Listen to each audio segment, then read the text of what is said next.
Each of us, each and every single one of us, has a mind to think. We have a heart to feel, we have eyes to see, and we have ears to hear. But somehow, in the midst of hearing, we tend to forget our ability to listen. You know, it's very similar to if you're listening to the radio, or you're hearing the radio, and you've got a couple of songs playing, and you're jamming, you're driving down the road, but there's only a couple of songs that you really know the words to. That's because you really listen to it. And so we have to pause in our life and find opportunities to listen and do so authentically. In my part of the Bronx, there resides about over 40,000 lives.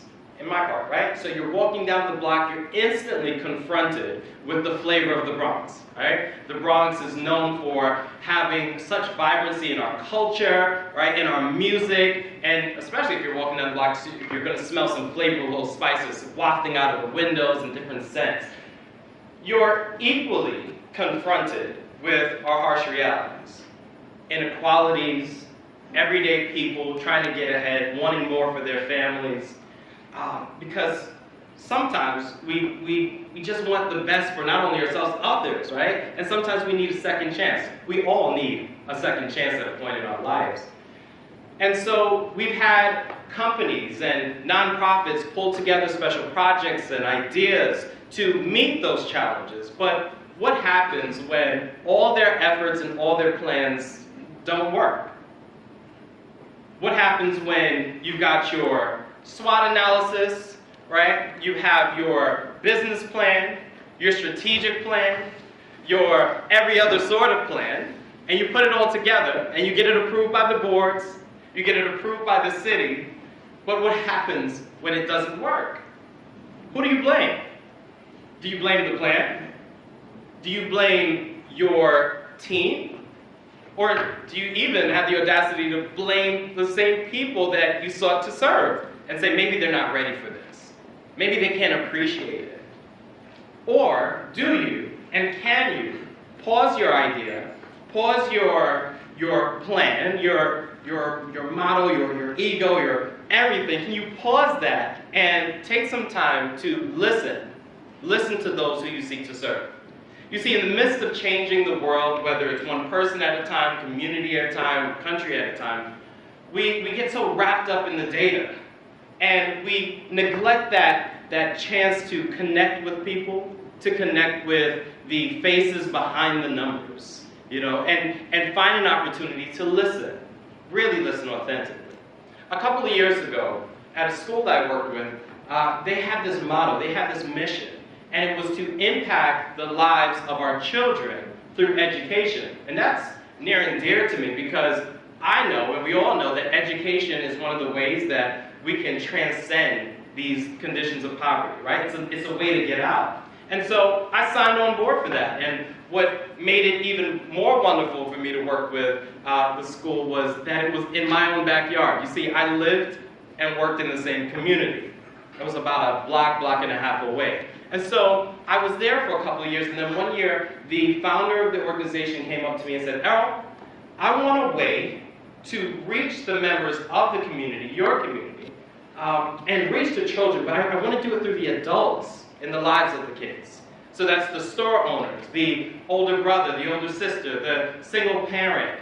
I want to reach them. And so I instantly was saying, yes, I want to help my community. Sure, let's do this. And she said, well, wait a minute. Let me just tell you what the odds are here. The odds are the plan might not work. I said, okay. Well, you'd be starting off with little to no funding. And I said, okay. There's no blueprint for success because we've never seen anybody do this type of model. And I said, all right. And she's like, and you'd be working as a team of one for the next couple of years. And so I looked and I said, oh, this sounds amazing. I'm definitely going to do this. Sign me up. Sign me up. Because in the nonprofit world, or if you're seeking to change lives, you know that when you face those insurmountable odds, you know that if you do it right, so many lives are going to change. The trajectories of folks' careers and lives is just going to expand. And so I signed up, and I said yes. I committed to it. And so I spent a year doing research. So I looked at the census data of the past years. I looked at different organizations pulling together to already do the same type of work.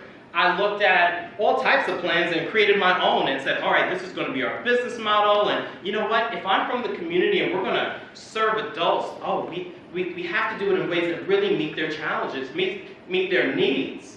And so here's what happened. I noticed a couple of main areas were prevalent in our communities. We had a group of folks, that community members that did not finish high school.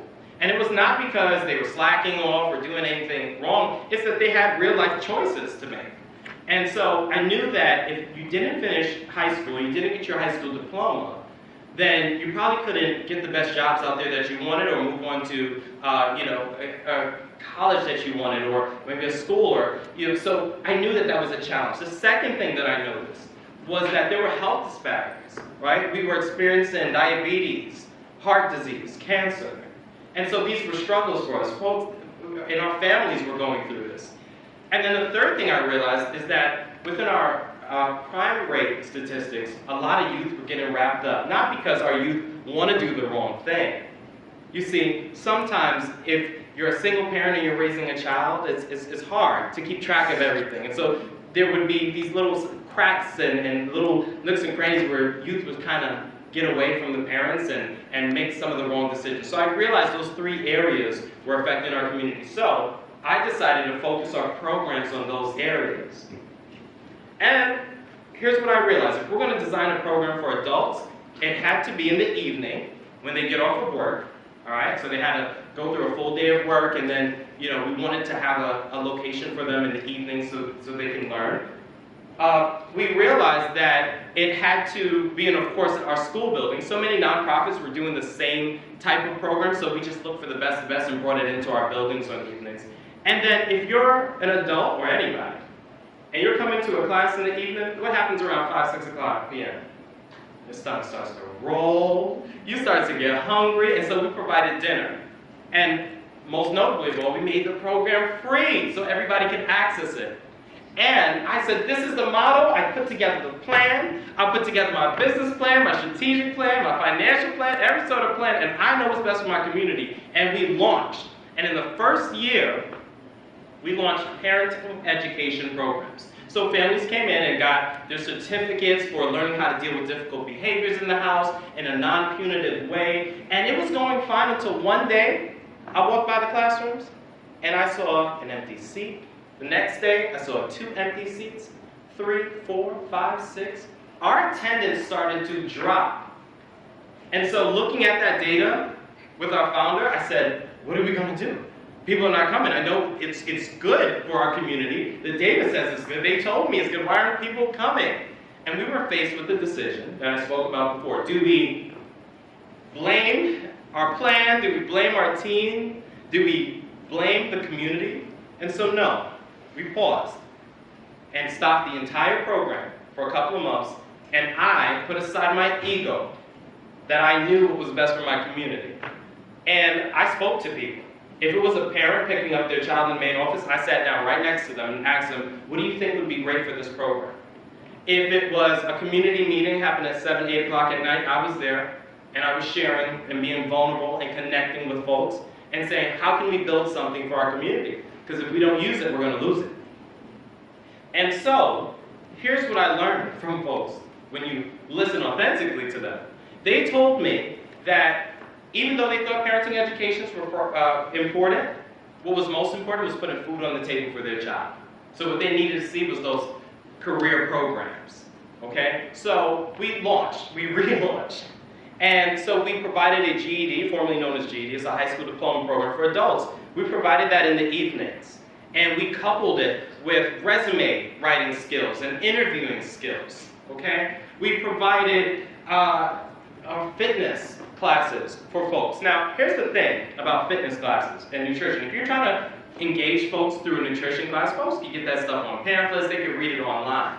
So we had to find a fun and interesting way to reach people. And so what we did was we did something called Fitness in Fact. So basically, you came out to our program, and we had our gymnasium there. We put on soca music and Caribbean music and calypso, all type of reggae music, and we got folks working up in a sweat, and they were just jamming. It was 50 to 60 people filling our gymnasium, and just when they were tired, and just when they were exhausted, we set up a stand with a real chef, and they showed them how to make healthy foods in their households. Get this, with ingredients found in their supermarkets, in their local stores. That's how you reach them. For our computer literacy programs, what we started to do was we noticed that there were seniors that needed to access the digital age, the modern technology age, and they wanted to connect with their grandbabies on Facebook, right? And they also wanted to access their medical information online, so we provided a program for them. And for our folks that were working, we noticed that they needed help with Microsoft Word, PowerPoint, and Excel, because that stuff can be challenging. And so we provided that. And one day during class, a participant named Miss Brenda, she said, "Mr. Olton, oh my goodness, this program is saving me money." I said, "Why, Miss Brenda? Is it because it's free and I'm happy to, that we can provide it?" She said, No, you don't understand. Every time my boss asks me to produce a report, I don't know how to do Microsoft Word. And so I have to ask my coworker for help. And she told me that every time she helped me, I had to buy her lunch. Could you imagine what a program like this did to restore someone's self-confidence? Could you imagine their independence, all that restored? And so we were happy with our program that we provided. And it was strong, and our phones were ringing off the hook, and everything was going well. And then suddenly, something happened. A nonprofit's worst nightmare.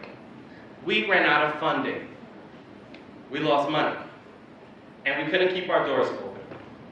And so that was a challenge for us. And I was heartbroken. Not because I'd have to look for another job. I knew I'd be okay. But it was because what are our community members going to do? What do you do when you help folks and you connect and you finally reach and you run into that failing moment? What do you do? And so it was a challenge for us. It was a complete challenge. So after the last day, I took some time to go and just really work on like just work out and just prepare for the next opportunity. And my phone started to ring. I answered, and it was the school. And I said, maybe I left something on the last day.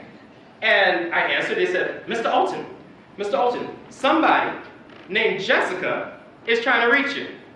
And I said, Jessica's trying to reach me? I said, well, if Jessica's calling me, I got to call her back. Let me see what's going on. So Jessica left her number, and I called up Jessica, and I said, hello, Jessica, this is Mr. Olton. She said, Mr. Olton, I've been trying to reach you. I've been calling high and low. I've been asking people in the community. I almost came close to knocking on your door. Let's pause right here. If you live and work in the same community, people will knock on your door. People will come find you. They will see you in the laundry room. They'll see you in the stores, okay? And so I said, okay, Jessica, what's going on? She said, I've been dying to tell you this. I said, what happened? Did something go wrong? She said, you know that GED, that high school diploma program? I said, yeah, I know you were due for testing. I just wanted to let you know I passed. I said, Jessica, you passed? She said, I passed. And she started screaming on her phone. I started screaming on the phone. People looking at me and saying, this guy's crazy. What's going on? And I said, Jessica, this is so amazing. This is so wonderful. You've been trying for 2 years through our program to get this diploma, and finally you got it. And there was silence on the phone. Jessica said, no, Mr. Olton. I've been trying for 2 years.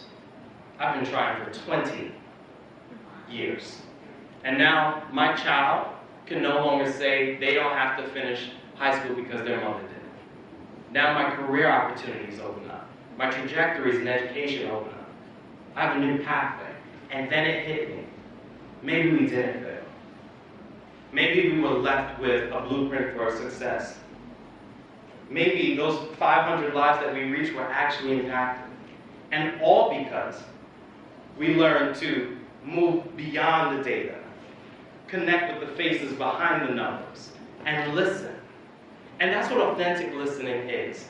It's to, in the middle of your idea, your project, your initiative, in the middle of all of that, to pause sometimes and connect with people one-on-one. And so I learned that skill.